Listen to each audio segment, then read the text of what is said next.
The purpose of the following presentation from Reactec is to inform managers on how to use the Reactec RASOR device in support of their lone workers.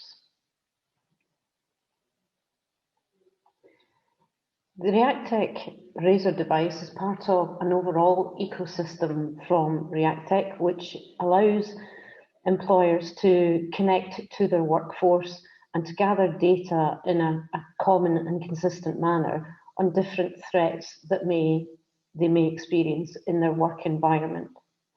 So this particular presentation will focus on the aspects which are suitable for lone working. The lone working support is provided by a combination of the RASOR device, which we will illustrate shortly, but also the Reactec Analytics, which is a hosted software platform into which Reactec gathers data from other sensors, as well as managing the data from the RASOR, which are suitable for lone worker support.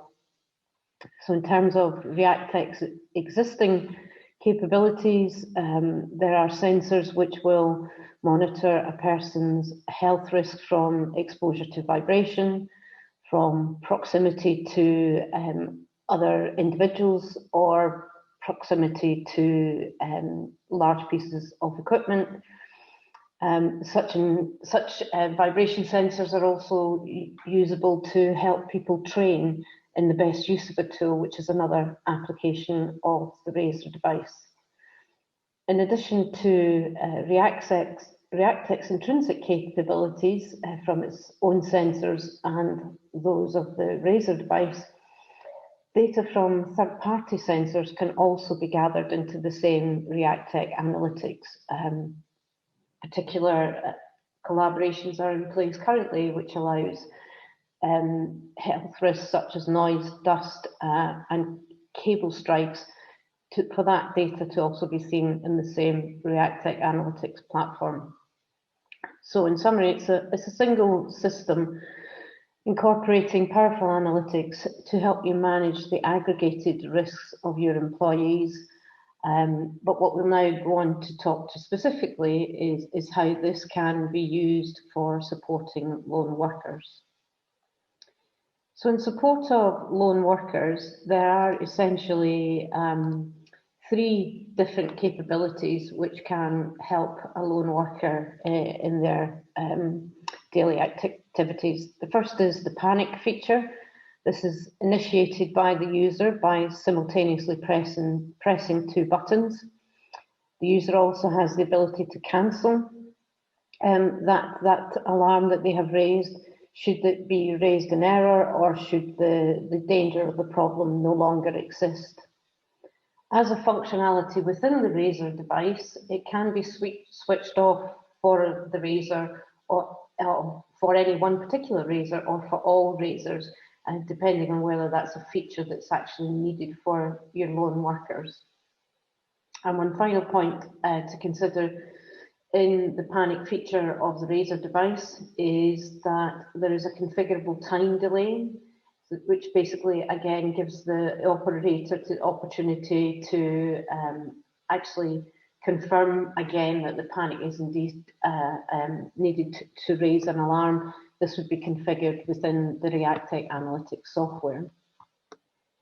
The next feature available to support lone worker is termed check-in, check-out. And basically this is initiated by the user following the check-in menu on the screen of the RASOR. So the purpose of such this feature would be if someone knows that they're about to enter a potentially dangerous situation, and in the event that there may not be an alarm, the lack of checking back in sends an alarm to the Reactec Analytics.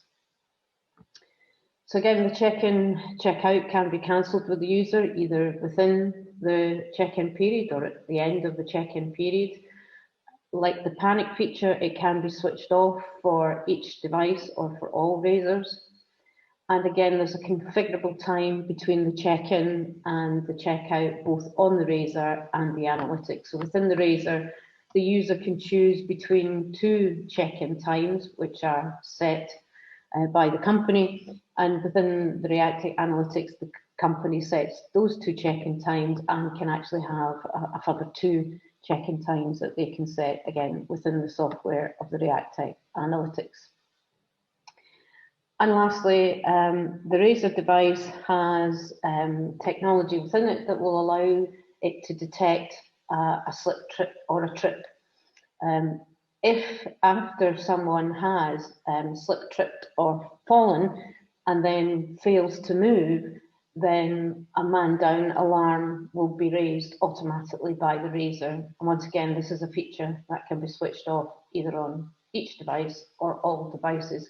So you can tailor these features to suit the type of risks that your lone workers may face in their tasks, or if you are using the device for other purposes, you might want to tailor that you have at least some of the lone workers features available to an individual.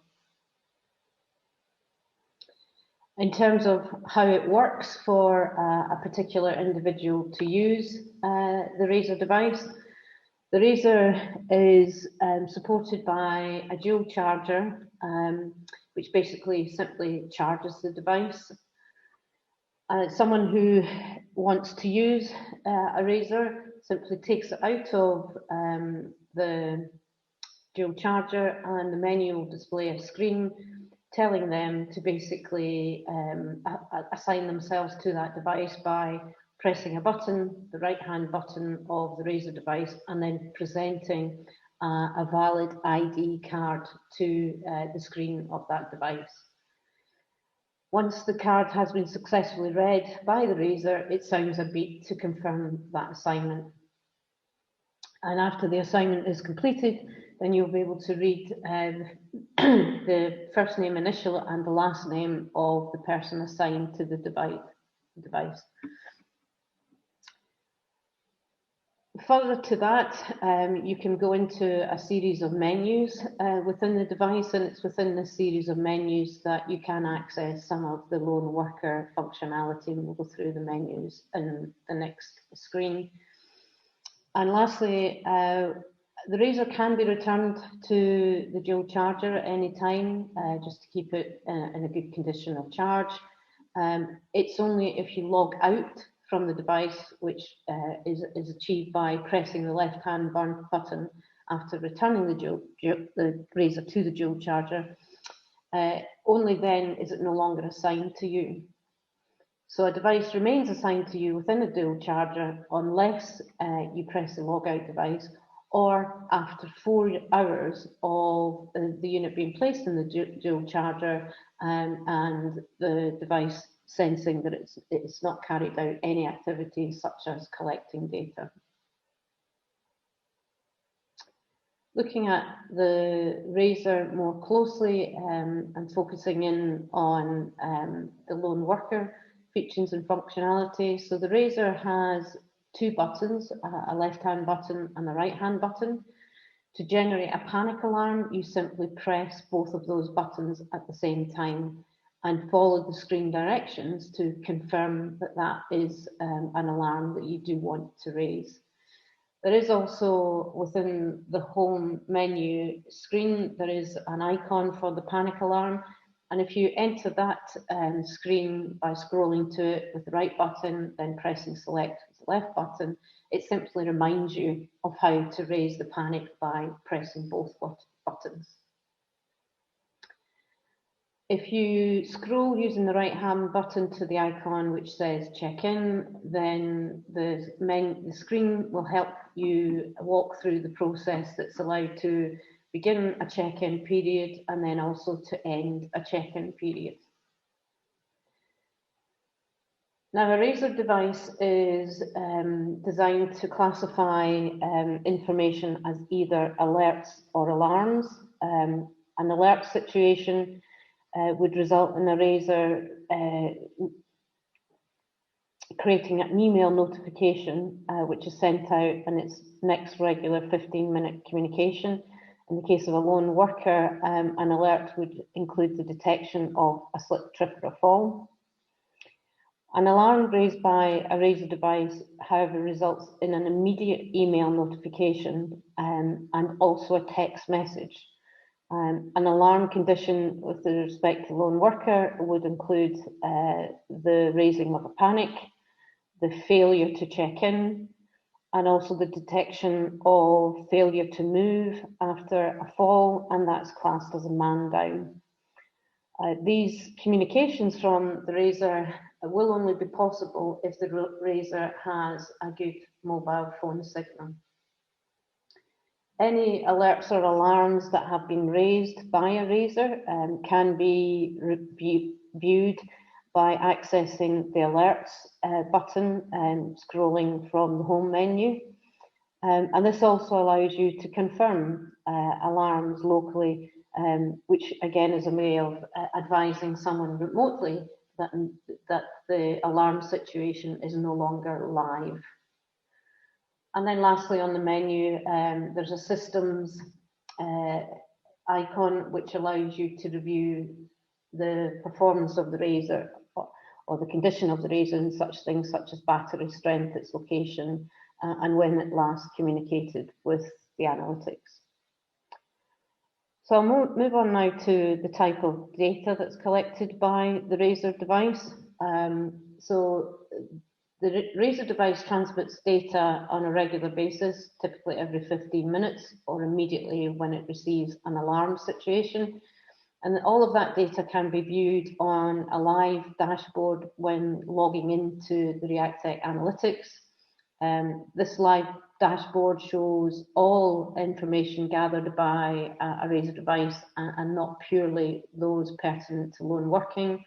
So for instance, there is information about hand-arm vibration sensors, noise sensors, and also social distancing alerts, should your company also be using those. But specifically in terms of lone workers, you would be monitoring any active alarms from out in the field. Also within the Reactec Analytics, you can view any time the location of your RASOR devices which have been deployed with your employees. So under the location tab, there's a live worker location, and this will illustrate where exactly the RASOR devices are at any point in time. In terms of lone worker functionality, perhaps the most important aspect to be familiar with in terms of reporting or management within the Reactec Analytics is the management of the alerts and alarms that are generated by the RASOR devices. So within the top tab under notifications, you'll see operator check-ins, operator alarms, and operator alerts.